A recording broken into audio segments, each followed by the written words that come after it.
Ang programang ito ay rated SPG. Striktong patnubay at gabay ng magulang ang kailangan. Maaaring may masiselang tema, lengguwahe, karahasan, sexual, horror o droga na hindi angkop sa mga bata.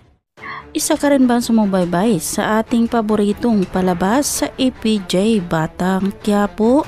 Narito ang mga kaganapan na hindi mo dapat papalampasin. Isa-isa na ring lumipat ang mga buyer nila Ramon dahil meron silang nahanap na mas mura at di kalidad na mga droga. Kaya naman napag-isipan ni Ramon na wala na nga silang ibang kalaban kundi itong si Don Facundo at kinumpintinsyaan nga ang kanyang negosyo kaya hindi maiwasan ni Ramon na magalit ito. Kaya naman napag-usapan nila Ramon at Don Julio tungkol sa kanilang mga buyer na lumilipat at malakas ang kutob nila na may kinalaman si Don Facundo sa pagkawala ng kanilang mga buyer.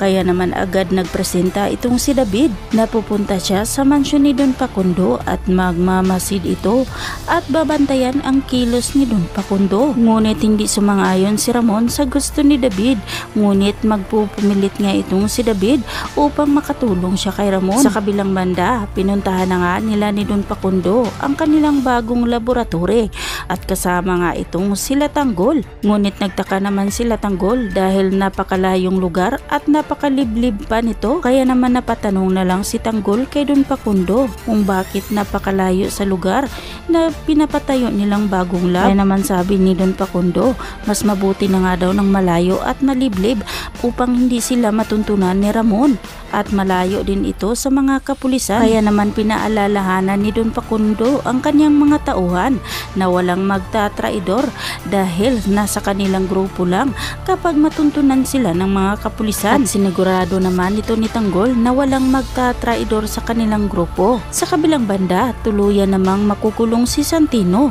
dahil siya nga ang pinagbibintangan sa pagkawala ng kanyang coach Gary. Ngunit hindi makapaniwala si Santino na wala na ang kanyang coach Gary at dahil merong nakapagsalita na si Santino ang huling kausap ni Coach Gary kaya siya ang napagbibintangan nito sa pagkawala. Nakikiusap naman si Marites kay Rigor na wag hulihin dahil alam niya na hindi magagawa ni Santino ang pagpaslang sa kanyang Coach Gary. Ngunit hindi na nakikinig si Rigor kay Marites at pinagbantaan pa niya itong si Marites na wag makialam sa kaso ni Santino. Samantalang pupuntahan na ni Boss Divina at Tanggol ang bibili ng Star of Venus. Ngunit maiisahan kaya si Tanggol dahil sit up lang pala ang pagkabili ng Star of Venus. Matutuloy pa kaya ang pagyaman ni Tanggol at makukuha kaya niya muli ang Star of Venus?